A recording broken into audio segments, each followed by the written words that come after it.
O primeiro contato foi pela capa de um livro, que é Consciência pelo Movimento.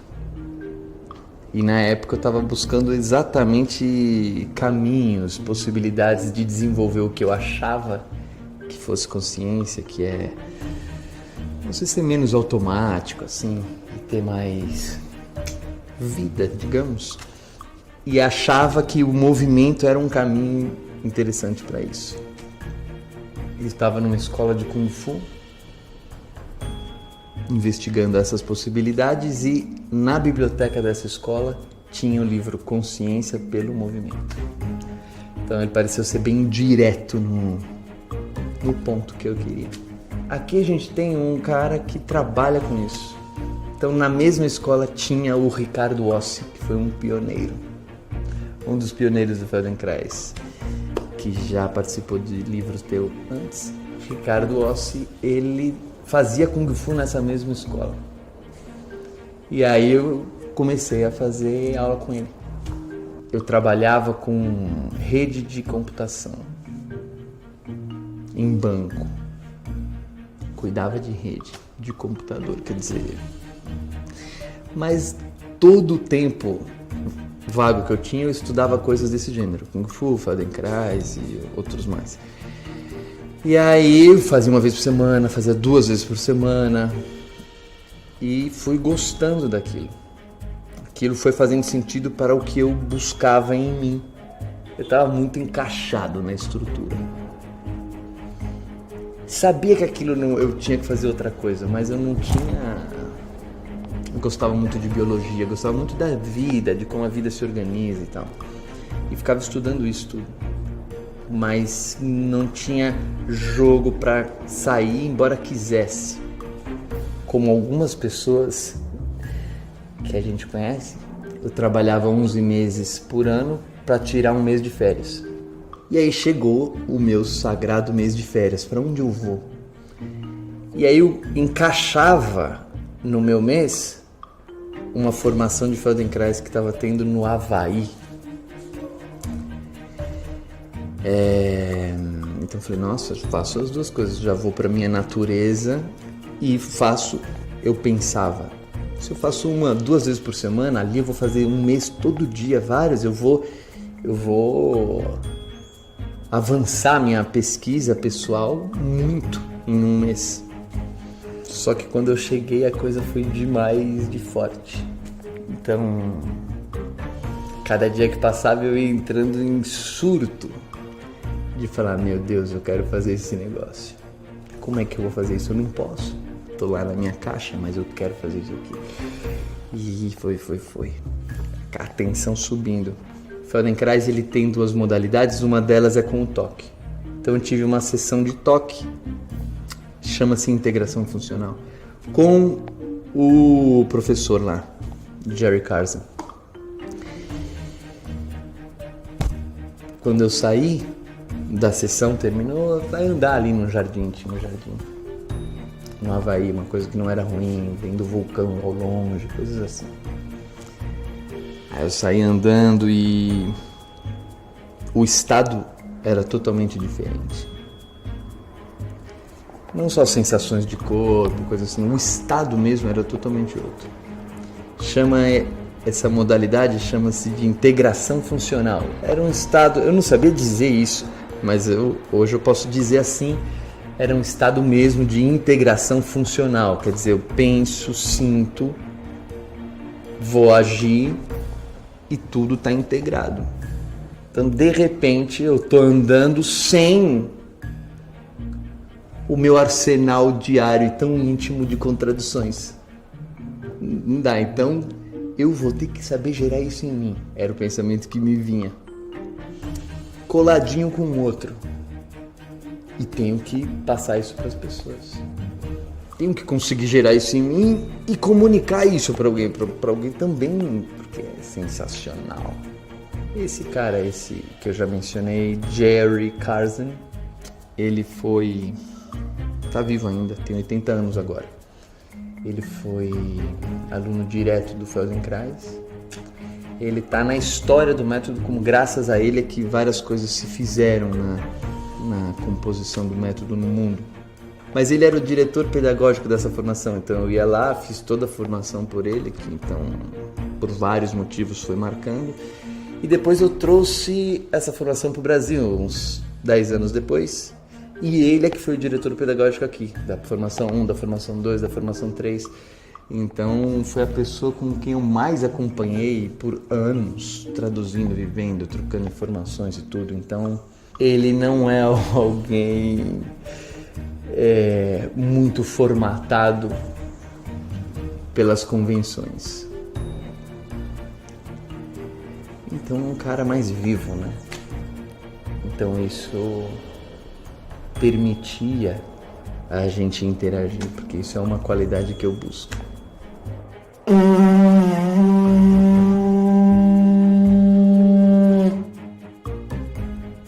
Ele é quase um berrante do Pacífico. É um material orgânico, né? Ele é criado, ele não foi confeccionado pela mente humana. Ele é um material confeccionado organicamente, no fundo do mar, inclusive. E é de uma perfeição incrível.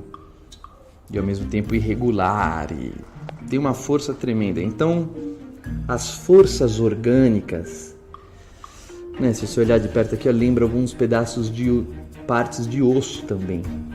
Nossos mesmo.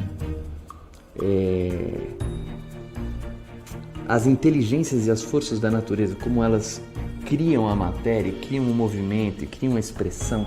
Então, esse objeto traz tudo isso num segundo. Nossa escápula, nossos músculos, nossos neurônios e tudo que faz são modulados pela cultura, mas eles não são criados pela cultura, né? São essas mesmas forças que criam as células e toda a nossa potencialidade, tem as inteligências instintivas do movimento. Então isso remete às inteligências instintivas, que é o que nós estávamos em grupo aprendendo lá. Uma coisa é você estudar para si, outra coisa é você fazer a formação para entender aquilo ali, e a outra coisa é você ser um profissional disso. Saindo lá da formação do Feldenkrais, é a mesma coisa. No finzinho, não é o desafio conceitual, porque o conceitual, ele, digamos que não é dado muito. É o desafio de falar, agora isso tem que virar profissão. Ninguém nem sabe o que é isso. E agora eu volto ao Brasil e falo, eu trabalho com isso. Ninguém nem sabe o que é isso. Então esse é um desafio prático e social, que não é necessariamente intrínseco ao saber em si, mas é dialogar esse saber com a tua cultura. Esse método é um método, tem essa particularidade. Você é um bom intérprete quando você cria. É a criação que faz de você o melhor intérprete. Porque ele não preconiza você seguir um modelo. Talvez o que pode marcar a essência do método Feldenkrais é você não ter um modelo a ser seguido. Então, se você aprendeu uma técnicazinha na formação e está seguindo aquilo, você não está sendo um bom intérprete, porque você está reproduzindo algo. Então, a proposta do método não é que você seja um reprodutor, é que você exatamente não seja um repetidor e seja um criador a cada instante. Das aplicações do método mesmo. Tem um script, fala, primeiro você faz assim, assim, assim, junta, combina, aqui e tal. Você faz um script. Há quem ache que o método é o script. O script, ele está dialogando, ele tem vários componentes e que vão dialogando com as nossas inteligências de movimento, sensorialidade, imaginação, etc. Ele combinava porções de scripts. E quanto mais versado nessa linguagem a pessoa for, mais ela combina e mais ela começa a criar dentro desse vocabulário. E não fica repetindo algo fechado. Você aprendeu uma linguagem que você vai cantar, tocar a si. E você não precisa aprender Mozart para você tocar piano, flauta, didgeridoo, tambor, cuíca, para expressar-se assim. Os métodos pedagógicos fazem você imitar o Mozart. E depois de muitos anos, quem sabe 1 ou 2 não imitam, mas isso já é uma ortodoxia da pedagogia da música. A gente está fazendo essa analogia entre música e o método Feldenkrais, que é interessantíssima essa analogia, porque até características de como a música se insere no sistema nervoso estão presentes como o método faz. A maneira de compor movimentos e sensorialidades e sequência é, em grande medida, análoga ao que é o funcionamento musical no sistema nervoso. Não sei o quanto ele sabia disso ou não na época, o Feldenkrais, mas nos livros dele ele fala o tanto de composições que ele fez de movimento, e ele fala: eu compus mais música do que Mozart. Ele já foi descrito, o Feldenkrais, como a casa dele era uma biblioteca com uma cama no meio. Então ele lia, estudava em 6 idiomas, tudo que é anatomia, medicina, de tudo. Então ele, dentro da prática que ele estruturou, tem conhecimentos riquíssimos. É uma seiva elaborada, uma geleia real ali, condensadíssima. Só que a gente vem de culturas onde a imitação de autoridades é o principal. Você pega um cara que é bom, você vai ficar décadas imitando esse cara que é bom, porque aquilo é o que deve ser feito. Não é para você ser um repetidor. Aprenda essa linguagem e usa isso para você produzir a dignidade humana, que é exatamente você expressar o que você é e não imitar alguma coisa. E por isso mesmo é um trabalho extremamente político e espiritual, porque é um trabalho que traz a capacidade de agir no mundo. Na primeira polis, que é o próprio ecossistema do corpo, para organizar essas forças todas que estão do que a gente pode grosseiramente chamar de política externa, mas que está internalizada na gente, você mexer nisso e criar em si uma integração, uma força, a sua potência, a sua inteligência, as habilidades e tudo mais, etc. Isso é um ato político de imensas proporções e fundamentalmente espiritual, se você for entender integração como algo espiritual, que é o que te integra com aquilo que você é e o seu meio e faz você ter o maior grau possível, ou faz desenvolver graus crescentes de respeito e integração.